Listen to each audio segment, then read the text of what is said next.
This is the Flour Mill, Dundee's newest workspace.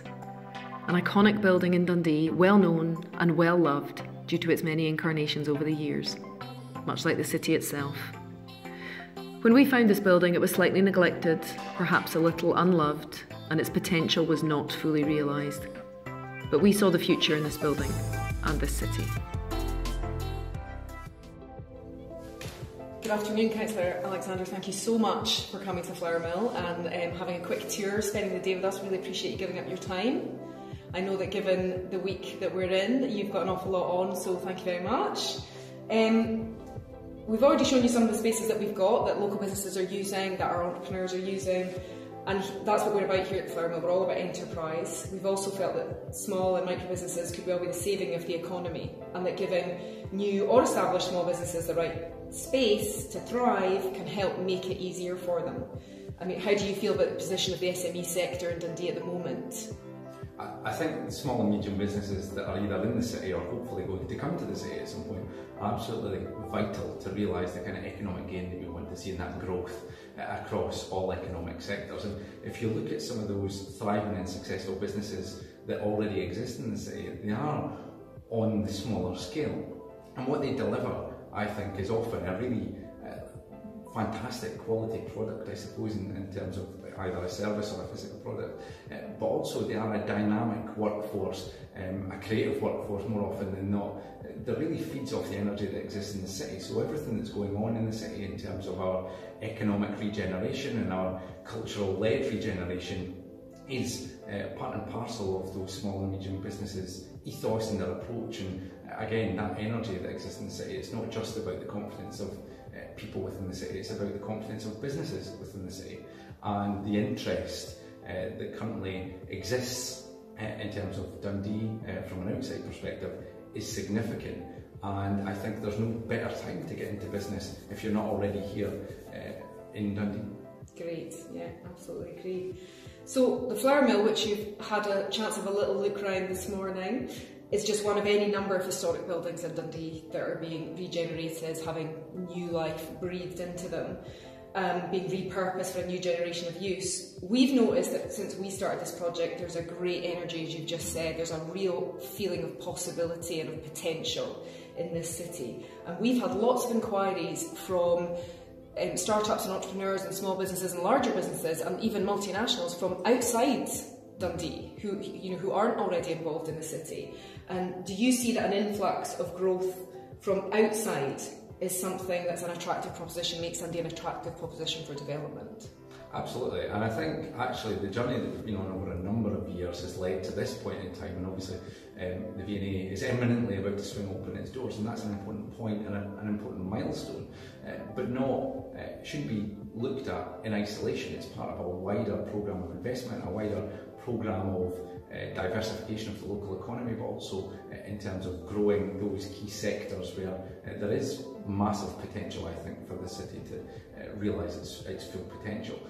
I think places like the Flour Mill offer a unique opportunity for business in actual fact. And it's not just about retaining and safeguarding our cultural heritage, which ultimately this is what the development of this Flour Mill does. It's also about creating unique spaces that allow businesses to thrive and to grow and to flex, and I think that's the other opportunity that businesses like and office spaces like the Flour Mill offer. If you look at some of the inquiries that we've had, and as leader of the local authority, I know firsthand in terms of some of those inquiries that have been coming forward. I've personally hosted delegations from South Korea, from China, from the US in the last 6 months, all of which have a really key interest in investing in existing businesses, but also looking at new and unique opportunities. And that's not always targeted at the large scale businesses. It is about small and medium businesses who have the potential for growth. And I think there is a consistency in the city in terms of the businesses that I've certainly had interactions with, where they are grasping those opportunities with both hands and not letting any opportunity slip through their fingers. So, as I say, I think this is a fantastic time for business in the city. It's a fantastic time for the city generally and the people that already live, work or play here. But I think the future is looking particularly particularly exciting, and I hope that businesses will play their part in that and realising the full potential of the city. In terms of the continued development and the prosperity of Dundee, you've already touched on the opening of V&A and the waterfront redevelopment, which is going to absolutely transform the city, and already has actually, even before it's opened. And you've already got well-established gaming and digital media sectors here anyway. It feels like not only established, but new and emerging industries can find a home here. And is there support for that kind of thing? Not only in terms of space like we do, but in other sectors? Yeah, there's a whole myriad of support available, and some people will just require a bit of guidance or signposting. Some other support in place will be around the financial support that can be levied against any proposals or projects that come forward. So there is a whole series of supports in place. The City Council is geared up to assist with any businesses that are interested or setting up shop in the city, and if we don't have the information on the support that is required, we know where to find it. And I think certainly what you'll receive from the City Council is that open door approach. We are more than willing to assist with any kind of business that wants to come to the city.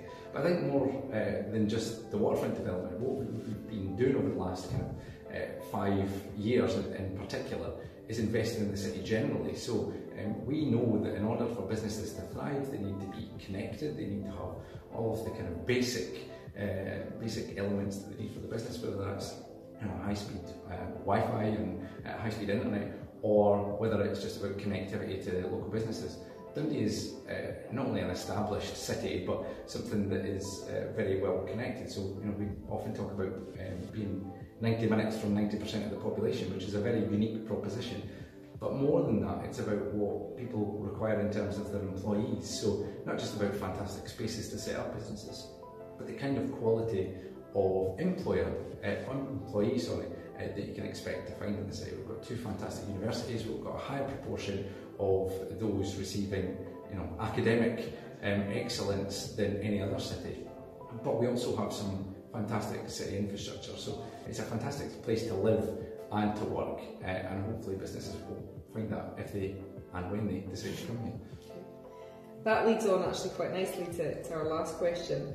We felt that the vibrancy that we feel here seems to come from having a young population. I know that Dundee's got one of the highest student populations in Scotland based on the size of the city, and that's a lot of potential there. That's a lot of kind of hunger to achieve. And how do we as a business community encourage them to stay here, when they studied here or postgraduate studied here, to use that enthusiasm and that skill and that hunger that the young have, perhaps over the rest of us, to help this city continue on its upward trajectory? I think, without a shadow of a doubt, if you go back 20 years, you will see that the atypical references, the brain drain from Dundee, where people would come to our fantastic, world-renowned institutions in Aberdeen and Dundee University, and they would then use that fantastic education in London or Birmingham or Manchester or further afield. And what we're finding, and certainly this is first-hand experience, is that we're retaining a significant proportion of those students with those excellent skills and the requirements that business will require in the city, because they are feeling the vibrancy, they understand that the city is on an upward trajectory and the opportunities actually exist here right now. And that's before we've seen, as I say, the V&A open its doors or any of the other development sites within the waterfront come to fruition, but they know there is huge potential. So actually, from a business perspective, you're looking at a younger demographic, you're looking at a range of opportunities, a range of skill sets, but the city has that vibrancy and it offers your employees something I think is quite unique. And I often reference our fantastic built infrastructure, so the V&A is perhaps the best example of that more recently, but also the natural environment, because you want your employees to enjoy their life while they're here. So we're putting in place some significant amounts of funding to create those fantastic public spaces in the public realm, whether it's Slicer Gardens or whether it's some of our country parks, or the fact that we've got dolphins on the River Tay and you can do a dolphin tour. That's a unique proposition, I think. You can do business in the city and go on a dolphin tour, or go out for a drink at night. So there's a fantastic wealth of opportunities that exist in the city. I think that dynamism and that vibrancy is something that's only going to grow and grow as we move forward.